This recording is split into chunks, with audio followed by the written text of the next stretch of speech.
आज की वीडियो में हम पढ़ने जा रहे हैं linear equations, simple linear equations. तो लीनियर इक्वेशन से पहले हमें पता होना चाहिए कि लीनियर इक्वेशन होती क्या है। हमने छोटी क्लासों में पढ़ा होगा कि अगर हम एग्जांपल देख लें कि हम 5 में क्या प्लस करेंगे कि हमारा आंसर 2 आ जाए, या फिर हमने पढ़े होंगे find value of 5a + 6 if a = 2। यानी कुछ ऐसे क्वेश्चन हमने छोटी क्लासों में पढ़े होंगे जहां हमें कुछ वैल्यू पुट करने पर हमें आंसर मिल जाए, या कोई हमें अल्फाबेट दे दिया, वहां हमने अगर वैल्यू वो पुट करते हैं और उसको पुट करने पर कुछ भी हमें वैल्यू मिल जाए। तो हमने कुछ ऐसे क्वेश्चन हमने पढ़े होंगे छोटी क्लासों में। तो इन्हीं से क्या है कि एक चैप्टर यहाँ इंट्रोड्यूस हुआ है क्लास 7th में, जिसका नाम है सिंपल लीनियर इक्वेशन। अब क्या है कि हमने कहीं ऐसे क्वेश्चन तो पढ़ा है, देखो अगर हम 5 में क्या ऐड करेंगे 20 मिल जाए, बट यहाँ पर अगर हम लीनियर की बात करें तो यहाँ हमारे पास कुछ अल्फाबेट भी यूज होंगे जो इंग्लिश अल्फाबेट होते हैं, और हमने पहली क्लास में पढ़ा भी होगा कि अल्फाबेट अगर नंबर के साथ आ जाते हैं तो हम उनको क्या बोलते हैं, वेरिएबल्स।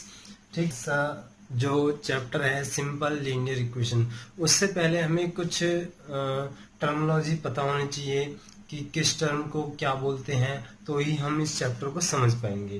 तो सबसे पहले अगर हम लीनियर इक्वेशन पर जाते हैं जो चैप्टर है, तो सबसे पहले हमें पता होना चाहिए वेरिएबल्स कि वेरिएबल क्या होते हैं। तो वेरिएबल की अगर बात करी जाए तो इंग्लिश में जो भी अल्फाबेट होते हैं A से लेकर Z तक, वो सभी वेरिएबल्स होते हैं, A B C X Y। तो ये सभी वेरिएबल होते हैं। यानी अगर हम देखें कि अगर हम कभी भी किसी भी क्वेश्चन में ये वेरिएबल रखेंगे तो यहाँ वैल्यू चेंज होती रहती है, तो इसीलिए इनको बोला जाता है वेरिएबल। यानी इनकी कोई फिक्स भी वैल्यू नहीं होती। हमने अगर क्वेश्चन में कुछ भी वैल्यू डिफरेंट रख दी तो आंसर भी क्या आता है, डिफरेंट आता है। तो इसलिए हम इनको क्या बोलते हैं, वेरिएबल्स बोलते हैं। फिर उसके बाद आता है लीनियर। तो यहाँ पर लीनियर का मतलब क्या है, सिंपली कि जिसकी भी जो भी डिग्री है वो 1 हो। अगर हम डिग्री की बात करते हैं तो डिग्री किस में होती है, अल्फाबेट में होती है, या पावर में भी हो जाती है। बट अगर यहाँ के इसमें देखें कि जो वेरिएबल्स होते हैं उसकी अगर मैक्सिमम पावर 1 होगी तो वो लीनियर होता है। ठीक है। फिर थर्ड टर्म आता है इक्वेशन। अब इक्वेशन क्या होता है कि कभी भी किसी भी क्वेश्चन में अगर हमें, जैसे हमने अभी थोड़ी देर पहले क्वेश्चन करा था कि किसमें 5 प्लस करें कि =2 आ जाए, तो यहाँ =2 लगा हुआ था। तो इसका मतलब क्या था कि इस =2 ने इसको 2 साइडों में डिवाइड कर दिया, लेफ्ट हैंड साइड और राइट हैंड साइड। तो जिस भी क्वेश्चन में अगर =2 का साइन हो तो वहां वो बन जाता है इक्वेशन। ठीक है। यानी यहाँ हमने वेरिएबल्स पढ़ लिया, लीनियर पढ़ लिया, फिर इक्वेशन पढ़ लिया। अब बात आती है जो चैप्टर का है लीनियर इक्वेशन। तो इन दोनों का टर्म का यूज करके यहाँ पर वर्ड बन गया हमारा लीनियर इक्वेशंस। यानी लीनियर इक्वेशन वो एल्जेब्रिक एक्सप्रेशन होती हैं जिसकी पावर मैक्सिमम 1 हो, तो वो क्या हो जाता है, लीनियर इक्वेशन। जैसे कि 5a + 6 = 20। अब यहाँ पर देखो हमारा अल्फाबेट भी यूज हो गया, =2 भी आ गया। तो अल्फाबेट से यहाँ देखो डिग्री क्या होगी, पावर 1 होगी, तो ये क्या हो गया, लीनियर। और इक्वेशन का क्या था, अगर साइन =2 का साइन आ जाता है तो ये इसको 2 पार्ट में डिवाइड कर देता है, लेफ्ट हैंड साइड और राइट हैंड साइड। तो जो =2 के लेफ्ट साइड होगा उसको बोलते हैं लेफ्ट हैंड साइड, यानी LHS, और अगर राइट हैंड साइड होगा तो उसको बोलते हैं RHS। Start exercise 7.1। एक्सरसाइज 7.1 में इसी से रिलेटेड है, कुछ बेसिक्स टर्म है जहां से हम थोड़ा इसका बेसिक टर्म चेक करेंगे कि अगर हम इक्वेशन सॉल्व करते हैं तो कैसे करते हैं। तो फर्स्ट क्वेश्चन है डिटरमाइन बाय सब्स्टिट्यूशन इफ। यानी हमें सब्स्टिट्यूट यानी किसी की वैल्यू दे रखी है वो हमें पुट करना है, फिर हमें चेक करना है क्या ये इसका रूट है या नहीं। तो ऐसे क्वेश्चन को करने का क्या तरीका है, जो भी हमारे पास अल्फाबेट होगा वहां हम वैल्यू पुट कर देंगे, पुट करने के बाद अगर left hand side and right hand side both are equal then we can say that this is the root of that particular equation. तो अगर हम फर्स्ट पार्ट चेक करते हैं यहाँ 5 is the root of 7x equal to 35, यानी क्या हमें check करना है क्या 5 इसका रूट है। तो हमारे पास इक्वेशन है 7x इक्वल टू 35। तो सबसे पहले हम लेफ्ट हैंड साइड लेते हैं LHS और हमारे पास LHS में है 7x, यानी 7 और x का मतलब क्या है, इन दोनों की आपस में मल्टीप्लाई हो रही है। तो 7 मल्टीप्लाई 5 पूछा है तो हम यहाँ x की वैल्यू 5 रख देंगे, तो ये हमारे पास हो गया 35। सॉल्व करने पर आया 35। So now we take right hand side, so we can see that right hand side it has 35 number.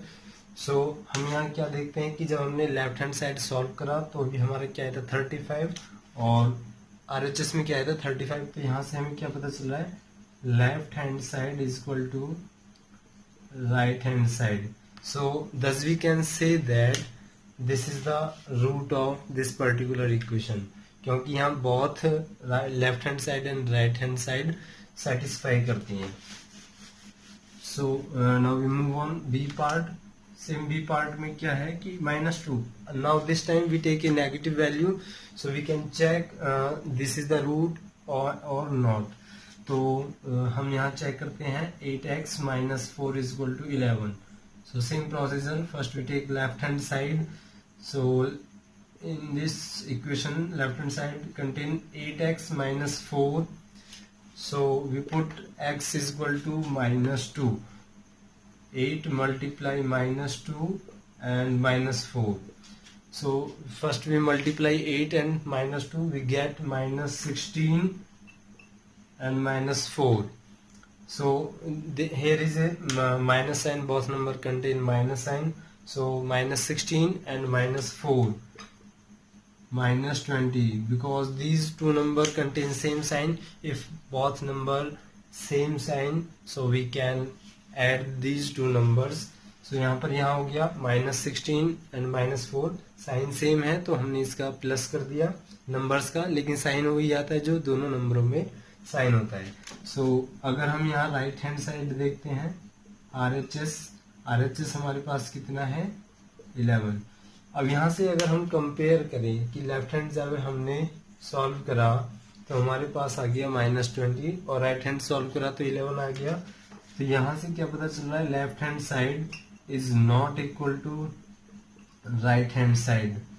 तो हम क्या कह सकते हैं कि अगर ये दोनों साइड इक्वल नहीं आई हैं तो ये क्या है, ये इसका रूट नहीं है। हमने पहले लिया पॉजिटिव नंबर फिर नेगेटिव नंबर। अब हम एक एग्जांपल ऐसा देख लेते हैं जिसमें 0 है। तो यहाँ हम लेते हैं x/80 + 8 = 15। सो सबसे पहले लेफ्ट हैंड साइड लेते हैं, x है तो यहाँ 0 रख लेते हैं, 0/80 + 8 = 15। किसी भी नंबर से 0 को डिवाइड करते हैं तो वहाँ क्या आएगा, 0 ही आएगा। तो ये हो गया 0 + 8 और सॉरी यहाँ -15 नहीं गया, हमने लेफ्ट हैंड साइड लेना था। 0 + 8 तो यहाँ हो गया 8, but in the right hand side here is 15 number. So हम यहाँ क्या देखते हैं कि लेफ्ट हैंड साइड जब हमने सॉल्व करा तो 8 आया, but right hand side solve करा तो 15 आ गया। So left hand side is not equal to right hand side. So यहाँ से भी क्या पता चल रहा है कि दोनों के जो हमने सॉल्व करा इक्वेशन साइड सेम नहीं है, इसलिए इसका रूट